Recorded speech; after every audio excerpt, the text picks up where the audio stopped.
हमारे पास अभी एक्सपीरियंस के लिए ना हमारे पेशेंट और रिलेटिव भी है ना, इनका हमने ऊपर और नीचे का अपर एंड लोअर फिक्स प्रोस्थेसिस दिया है डेंटल इम्प्लांट के ऊपर, है ना. अभी चार महिने हो गए. हो. तर 4 महिन्यांपेक्षा जास्त झाला आता, है ना.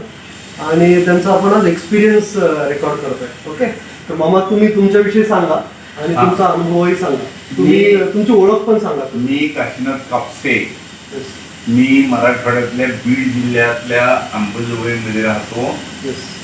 मी सामाजिक जीवनामध्ये गेल्या 50 वर्षापासून काम करतोय. सामाजिक जीवनात काम करीत असताना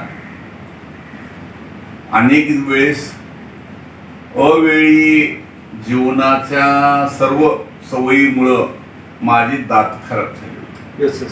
आणि त्या दातामुळं माझं जीवन असं झालं होतं, मला जेवण करणं मुश्किल झालं होतं. आणि मग प्रत्येक डॉक्टरला दाखवल्यानंतर डॉक्टर सांगायचे की तुम्ही काय करा, तुमचं वय झालेलं आहे, तुम्हाला शुगर आहे, तुम्हाला काय करावं लागेल, कवळी बसवावी लागेल. तर मामांना शुगर पण होती. हा, मला शुगर असल्यामुळं ती कवळी बसवावी लागेल असं सर्व सांगायचे. आणि मी सुद्धा माझ्या मनाची तयारी ठेवली होती की बाबा आता नाईलाज आहे, आपलं वय झालं, आपण किती हट्टपणा केला तरी कवळीच बसवावी लागेल.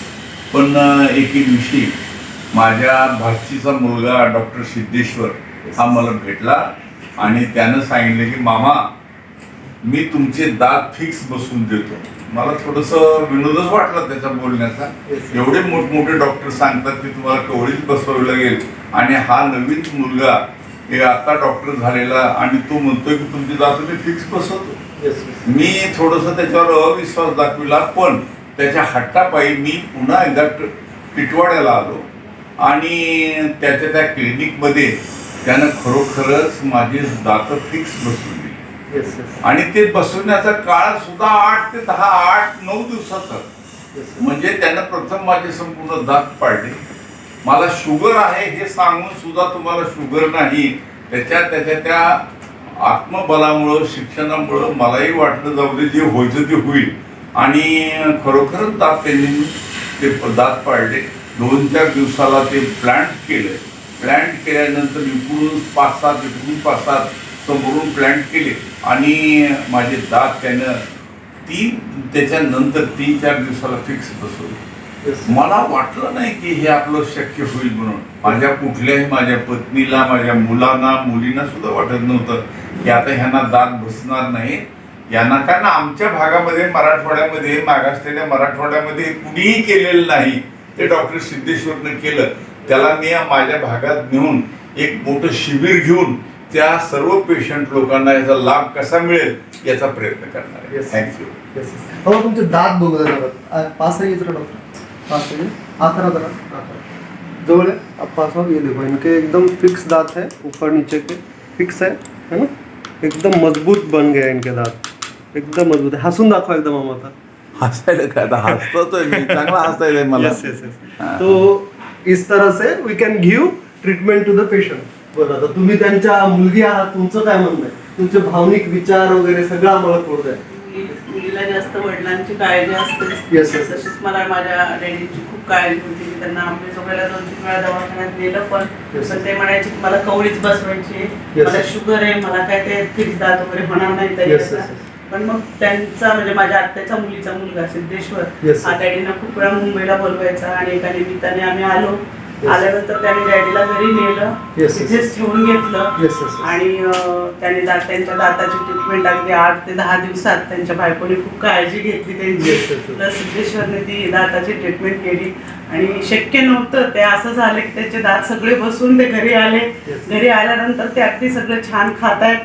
आता त्यांची तब्येत मुळात चांगलीच आहे, पण आता अजून छान झाली. अगोदर कसं होतं, म्हणजे जेव्हा दात नव्हते तेव्हा कसं व्हायचं आणि आता काय फरक पडला, काय सांगू शकाल? म्हणजे ते आता पूर्वी कसं त्यांना ते काकडी वगैरे जे सगळं खिसून द्यावं लागायचं. म्हणजे पूर्वी ते छान खायचे, पण एक मधला काळ असा होता की दात पडल्यानंतर ती आम्हाला काळजी होती.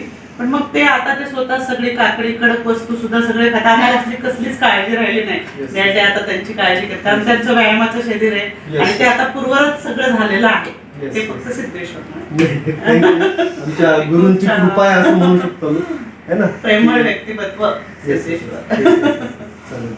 बरं मामा, आमच्या दवाखान्याबद्दल काय सांगाल आणि ज्यांना दात नाही आहेत त्यांना काय सल्ला द्याल तुम्ही?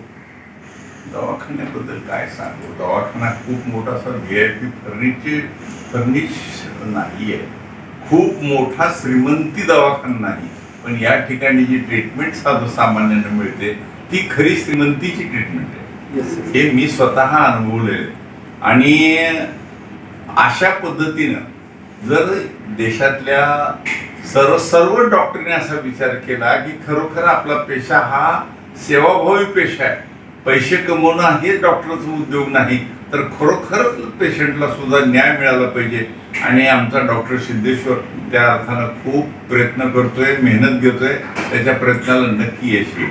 Yes yes yes. नमस्कार, थँक्यू. दात लावले तुमचे, ठीक आहे. खायला जमतंय का? Yes yes yes. चालेल चालेल. खूप मोठं प्लेजर आहे. Yes yes yes. बरं, जमतंय का काकांना मामाला काय? सगळं खाता येतं. Yes yes yes. चालेल चालेल. पण खाता येतं. ठीक आहे ठीक आहे. Very good very good. आणि चेहऱ्यात पण बदल झाला. चेहरा जो असा आधी काही खाता येत नव्हतं ते असं झाला होता, पूर्ण एकदम तेजच आलं त्यांच्या चेहऱ्यावर. Yes yes yes. आणि कॉन्फिडन्स. मला आवडलं ना बाबा, मला आवडलंय ना.